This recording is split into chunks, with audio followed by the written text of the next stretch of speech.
My original plan was to make a video where I could say, did you know that the Master appeared in a Patrick Troughton episode? Hahaha, not that Master.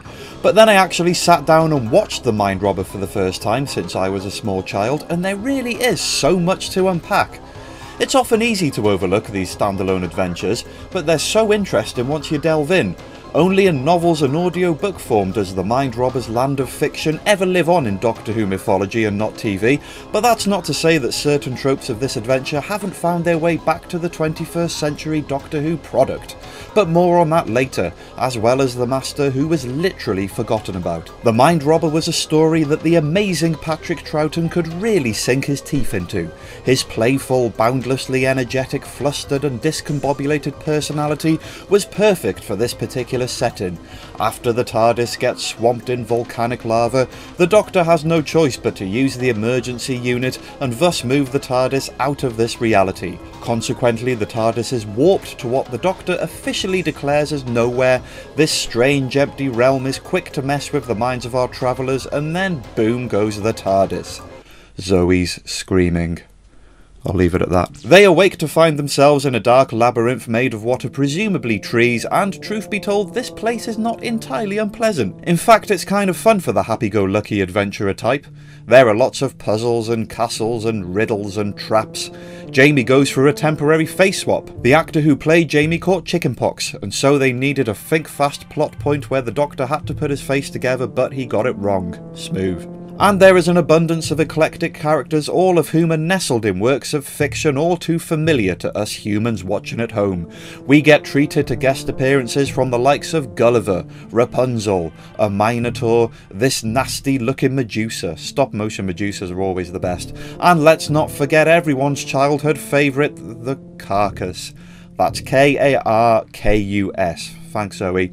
A cartoon newspaper strip character from the deep future of the year 2000. We also get Cyrano de Bergerac, D'Artagnan, Blackbeard the Pirate, and Sir Lancelot. Also in hot pursuit of the Doctor are these giant wind-up toy soldiers. Look at them, they're horrid. Ugh. Especially this one fondling at the rocks with his bayonet. Stuff of nightmares, I'm sure you'll agree. After some fantastical misadventures, the TARDIS crew discover that these towering tree-like objects are actually giant letters, which form numerous classic proverbs. They are literally and figuratively trapped in a forest of words. Works of written fiction are the name of the game, and this is validated when Jamie McCrimmon boldly scales the Tower of Rapunzel to unearth the facade behind this perilous fairy tale land. Rather than finding himself in a generic castle interior, he ends up instead in a high-tech lab with lots of controls, including a monitor briefly displaying an excerpt from Treasure Island, and a control hub sporting an entire archive of fictional works, including Don Quixote, Vanity Fair, The Pit and the Pendulum, Swallows and Amazons. We later see Black Beauty. It's not possible to make out any of the others, but the 1987 Target novel written by the same Peter Ling who wrote this TV serial also mentions Christmas Carol, Little Women and Alice in Wonderland. These classics and more are filed and stocked, ready to be unleashed into the land of fiction by the sinister force working the controls. Jamie also finds a ticker tape machine printing out the Doctor and Zoe's unfolding fate in real time. The only way our unwitting heroes can avert death at the hands of the various mythical beasts occupying this land is by openly refuting their existence, and thus avoiding falling into the fictional wormhole and becoming mere stories themselves. So who is this Master? As we all know, the character more commonly sporting that name doesn't show up until Terror of the Autons in the 70s. The Doctor gets wind of this particular character early on in the Mind Robber. Those seeking to contextualise this into the longer Doctor Who story arc can probably happily assume that the second Doctor is secretly trying to determine whether or not this is his old foe from Gallifrey. I got thinking about this, and I figure the Doctor was fairly certain that the real Master hadn't even travelled to Earth yet, and therefore he would have no clue who Gulliver or any of these other fictional characters were, so it couldn't possibly have been him pulling the strings. Let's face it though, this entire plot does reek of something the real Master would do, trapping the Doctor in a land of fictitious creatures just for his own personal amusement and so forth. Anyway, it's not the real Master, it's this poor bloke. I love the subversion of expectation here, the foreboding build up to this character, the reveal that is the exact opposite to what you expected. The immediate example that came to my mind was the whole Trevor Slattery Mandarin thing in Iron Man 3, and yeah, I know there are hundreds more, but this was way back in the 60s, excellent stuff. This particular master is a bubbly, articulate English gent who dozed off at his desk in the summer of 1926 and woke up here, grafted to this malicious alien brain. You see, in his normal life in England, this perfectly decent chap was responsible for penning the fictional characters in the boys' serial magazine The Ensign, more specifically the antics of Captain Jack Harkaway. Wait, what? Harkaway. Harkaway. I know what you're thinking, and nope, no relation. Trust me, it's not connected. But it gets more confusing from here. You see, if you Google Captain Jack Harkaway, the first thing you find pertains specifically to this moment in The Mind Robber. Take away the captain, Google again, and you'll see that Jack Harkaway was a legit fictional character in a boys' magazine dating as far back as the late 1800s. But it wasn't The Ensign. This Doctor Who wiki fandom site claims that The Ensign was a legit publication, so... You know what? I've come to a decision. I'm going to make a whole separate video based solely on this mystery. If anybody wants to reveal any information on whether or not this is fiction in the meantime, please do, because I'm confused. Anyway, back to the Mind Robber. This master's loyal service to the world of fictional publishing in his former life made him the perfect candidate to flesh out this fantastical simulation, the purpose of which is to coerce the entire human race into a delusional made-up world, leaving planet Earth empty for this alien threat to inhabit. That's right, folks, it all boils down to invading planet Earth again. I know, it's petty, it's really petty. You know, at least it's kind of them not to just kill everyone.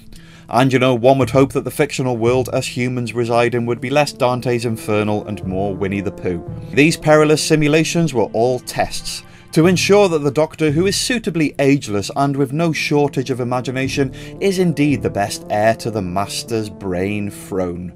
Naturally, the Doctor isn't playing ball on this one, despite getting thwarted and entrapped a second time around. This time it was a cardboard TARDIS. Once he gets hardwired into the Master's brain, he begins a game of who can come up with the best story to get the thing that they want out of the situation. Team Doctor had the upper hand on this one from the word go, because after some judo skills and a hearty kick up the Zoe manages to subdue and employ the services of Carcass along with his sidekick, Rapunzel. Carcass blows those toy nasties to smithereens, and by the time D'Artagnan and Lancelot get involved, no pirate is worthy. Jamie and Zoe hit a load of buttons on the main control console just before these hexagon-brained buffoons accidentally shoot it to bits. The Earth is saved. Goodbye for now to the land of fiction, and goodbye to the Master. After this fictitious realm explodes and the Doctor explains with hopeful glee that everyone will return to their reality, it is to be assumed that this unwitting Master returns to his home of 1926.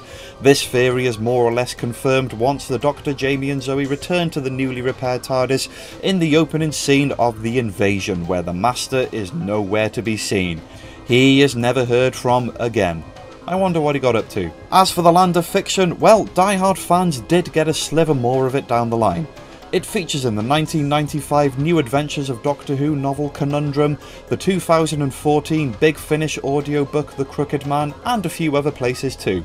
After all, how could you pass up the chance to revisit this concept? It's basically a blank microcosm in the Whoniverse with even more realms of possibility than the base universe itself. In terms of a storytelling trope, I pick up on shades of it when I watch the Pandorica Opens, where the Doctor's nemesis elite club together to pick apart Amy's childhood memories to create a fully functioning trap for the Doctor. And there's also The Angels Take Manhattan, where the future events are predetermined in a book authored by Riversong.